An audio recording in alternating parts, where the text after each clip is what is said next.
Hi, this is Karen. Welcome back to my channel. Or if you're new here, welcome to you also. I hope that you'll find the topic today interesting or helpful to the degree that you would like to subscribe and join the conversation going forward. So what I wanted to talk about today is starting or restarting your fitness journey or a fitness journey. I was fit. I was always active throughout high school. I played golf and tennis and basketball and things like that. I did some walking and jogging in my college years, but then once I graduated and moved into the work world, I really became a lot more sedentary. And so that was pretty much, other than some walking and some mild hiking, that was about the extent of my activity during my 20s and 30s. And then as I was approaching 40, I wanted to lose some weight and get fit as I went into my middle age years. And so I took up, I dropped about 40 pounds following a low carb diet and started walking, and then that moved into walking with the sprint intervals, and then that turned into jogging, and I was doing 5Ks, and I was also doing yoga for stretching and flexibility with the running, and it was a good well-rounded program, fitness program that I had going on there in my early 40s.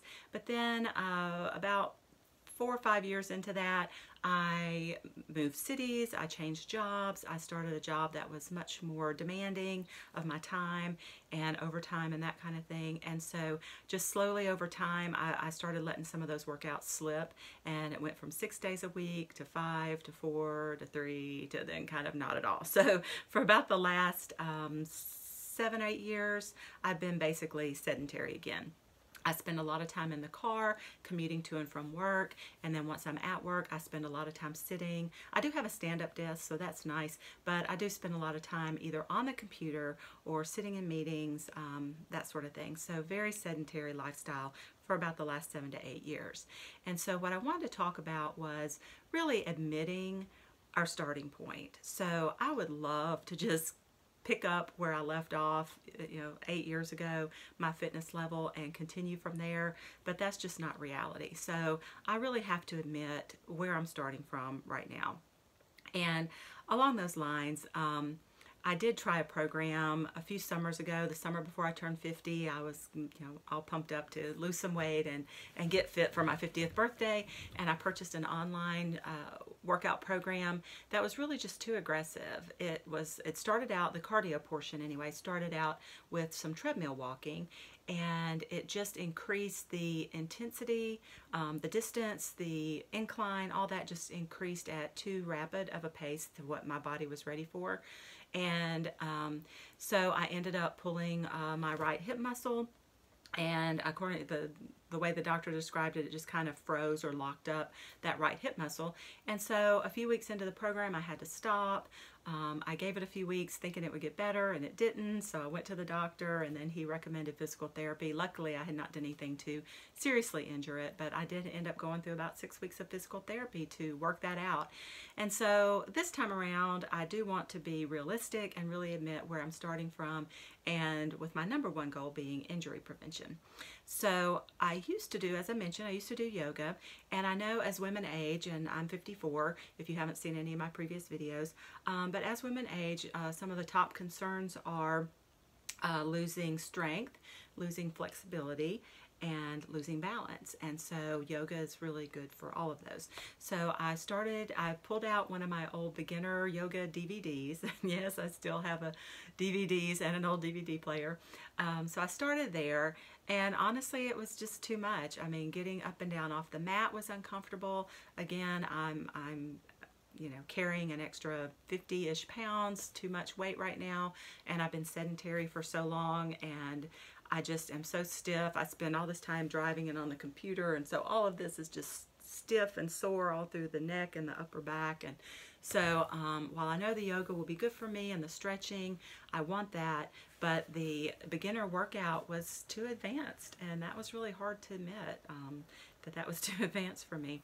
So luckily, back during the holidays or shortly after the holidays, I think it just popped up maybe in my Facebook feed, but there was an ad for Daily OM, Reboot.com, and they have a lot of different courses, but this was around yoga, beginner yoga courses, and there was one about chair yoga, and I thought, okay, I didn't know there was such a thing, so maybe I'm late to the game. I've heard of goat yoga, but I have not heard of chair yoga. So I thought I went and looked at it, and the woman who developed the course had been in a serious accident at one point in her life, and really that was her starting point. And so she developed this course, and it's 10 videos. They're about 10 minutes each in length, and yeah, you really start doing yoga moves sitting in your chair. And I thought, okay, I think I can start with that. I don't have to get up and down off the mat, and it's been a great course. I can do it just sitting. I have some guest chairs in my office, and so I can take a 10-minute break and go sit in the chairs and do some of the stretching, and it really has helped. And so again, just, you know, being realistic about where you're at. Maybe you are ready for an advanced, or maybe a beginner, or even a more advanced course than that. But if you're not, I wanted to just share that this exists, and you can start with something as simple and basic as yoga sitting in your chair. So I've gone through the series. As I mentioned, it's 10 different videos. They're about 10 minutes each. Her mother is partnered with her during this video series, and so the mother is actually doing the moves down on the mat. So if you are ready for the mat, you know, you can start there. I'm working up to the mat. So I've been through the series once, and no, actually twice, and now I'm going back through it and stringing 2 of the sessions together. So now I've worked up to 20 minutes of the chair yoga. And once I finish that and go through that, a couple of cycles through the videos, then I will move down to the mat and start trying it there.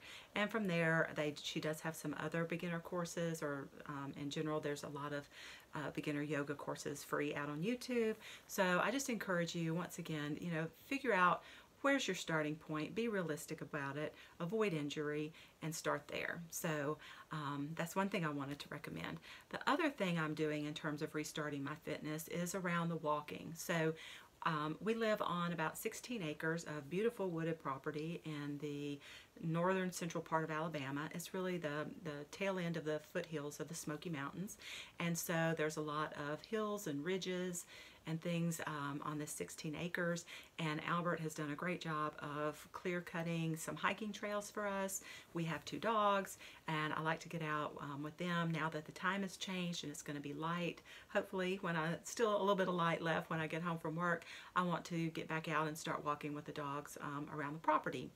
And so what I did is I dug around and found my Fitbit, which I had not worn again in quite a while, probably more than 2 years. But more miraculously, I found the charger. So I got my Fitbit all charged up, and I've been wearing it for the last couple of weeks just in my day-to-day routine, my day-to-day life, just to get a baseline and see, you know, how many steps am I getting in just the average day. And it's averaged anywhere from like 5,500 to about 7,000. So that's been my step count. And so I'm just taking a baseline average of, say, 6,000 steps a day. Is just, you know, pretty much my day-to-day baseline. And I want to eventually double that. I'm going to start right now with just adding 1,500 steps to that. So my goal is to get 7,500 steps. And that will either be, again, taking the dogs for a walk when I get home from work, or we still are in spring and that's rainy season. So if it's a rainy day, then I will be doing like a walking home type video, and there's plenty of those free out on YouTube as well. And or just put on some music and walk to the music. So I do like, on YouTube, I do like Leslie Sansone's channel for walk at home videos, just because I like her faith-based positivity without being like annoying and overly perky, at least in my opinion. So so that's it. I'm gonna start slow and work up to it. I plan to hopefully add about 1,500 steps every month for the next few months, and so by the time summer gets here, I should be at that 12,000 step level. So that's my plan. That's me admitting where I'm at and rebooting my fitness journey. So I would love to know what you are doing. If you've got suggestions, please comment below, and let's share this and encourage each other, because fitness is good. It's just, again, mobility. Again, as we move into to our older years, and I want to be flexible. I want to be able to move. I have a little granddaughter who's a little over 2 years old, and being able to get down on the floor with her and play coloring book and stickers and things like that, that's fun, and that's part of the joy of life, and I want to be able to do that and do that comfortably, and be able to do that over a long period of time. So that's my message for today. I would love for you to join in the conversation and click below, by commenting below. And thanks so much, and have a good day, and God bless.